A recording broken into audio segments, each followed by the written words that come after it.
네. 이규석 캐스터가 현장에 직접 다녀왔잖아요. 실제로 봤을 때도 어떻게 사고 예방 조치가 잘 돼 있었나요? 어땠나요? 네, 현장에서는 기업들이 근로자 안전을 제일로 생각하고 또 우수한 근무 환경을 위해 노력하는 모습들을 많이 볼 수가 있었습니다. 이 영상에는 다 담지 못했지만 근로자들의 하루 건강 상태를 매일매일 체크하고 또 무더운 여름이 다가오는 만큼 휴게 공간 마련에도 굉장히 신경 쓰는 모습을 볼 수가 있었는데요. 이 한편 중대재해 사고 발생 시 기업에 대한 처벌 수위를 높이는 게 능사는 아니라면서 중대재해 예방을 위해 촘촘한 제도 보완이 필요하다는 의견을 밝혔습니다. 근로자들 또한 스스로 사고 예방 수칙을 잘 준수하고 또 회사에서 마련한 예방 교육이나 또는 시스템에 적극적으로 동참하겠다고 밝혔습니다.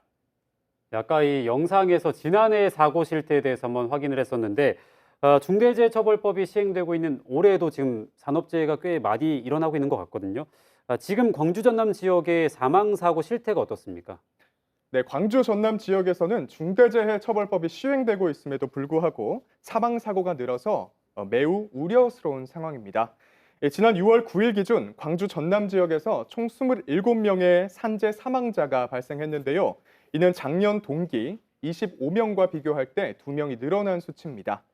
지난 1월 광주 현대산업개발 아이파크 붕괴 사고로 6명이 사망했고 2월에는 전남 여수의 여천 NCC 폭발 사고로 인해서 4명이 사망한 이후 5월 이후 계속해서 사망 사고가 늘어나고 있습니다. 지역별로는 광주가 14명, 전남이 13명, 업종별로는 건설업이 14명으로 52%, 제조업이 9명으로 33%, 그리고 기타 종사자가 4명 사망하면서 15%를 차지했습니다. 네.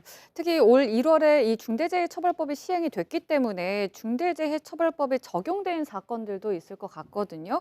이 사건들의 처리는 현재 어떻게 진행이 되고 있습니까? 네, 아까 말씀드린 대로 이제 광주 전남 지역에 27건의 사망 사고가 발생했는데요. 사망재가 발생했는데 지금 현재 중대재해처벌법은 상시 근로자 50인 이상 사업장과 공사금액 50억 원 이상 현장만 적용이 됩니다. 물론 이제 2년 후에 2024년 1월 27일 이후에는 이제 5인 이상 사업장까지 확대되는데 현재로서는 이제 50인 이상 50억 원 이상 이 현장에 적용되다 보니까 지금 4건의 사고가 중대재해처벌법 수사가 현재 진행이 되고 있습니다.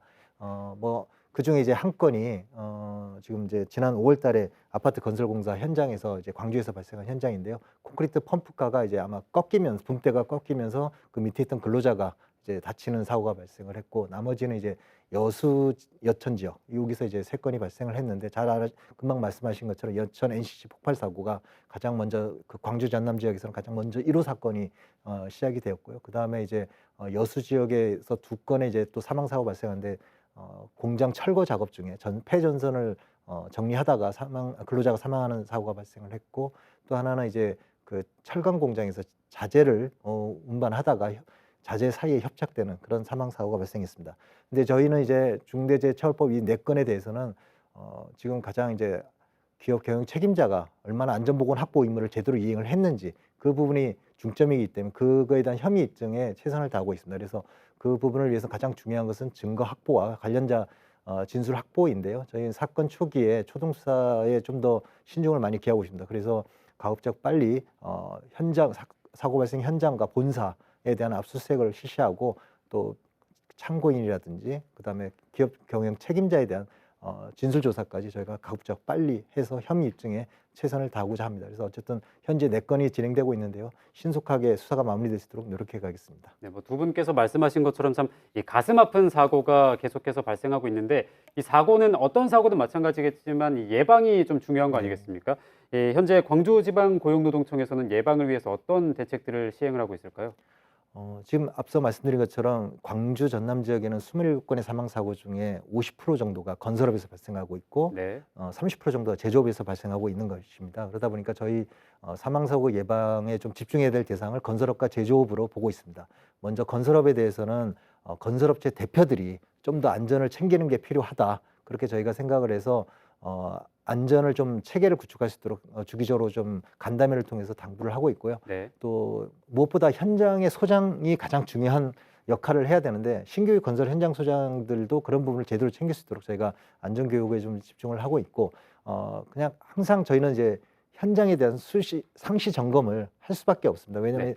현장이 너무나 많고 또 현장마다 상황이 다르기 때문에 결국은 저희가 계속 패트롤 점검을 통해서 현장의 근로자나 사업주가 안전 의식을 좀 챙길 수 있도록 저렇게 많이 노력을 하고 있습니다.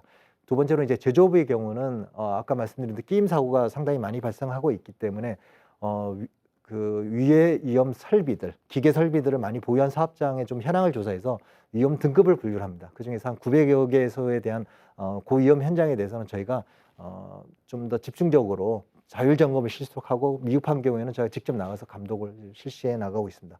그다음에 가장 우려스러운 것은 이제 저 전남 지역에는 이제 화학 공장인데요. 뭐 여천 NC 폭발 사고인 것처럼 그런 화학 공장의 경우는 지금 저희가 차등 관리하는 제도가 있습니다. 안전 관리 수준에 따라서 차등 관리를 하고 있는데 그 사업장의 대표들을 보고 좀 더 안전 관리 좀 챙겨달라는 이제 간담회를 좀 실시하는 것과 아울러서 자발적인 안전 진단을 실시해서 지금 자체적으로 잘 실시가 되고 있습니다. 그래서 그런 미흡한 부분에서 좀 더 저희가 들여다보면서 미흡한 부분이 없도록 저희가 최선을 다하도록 하겠습니다. 네.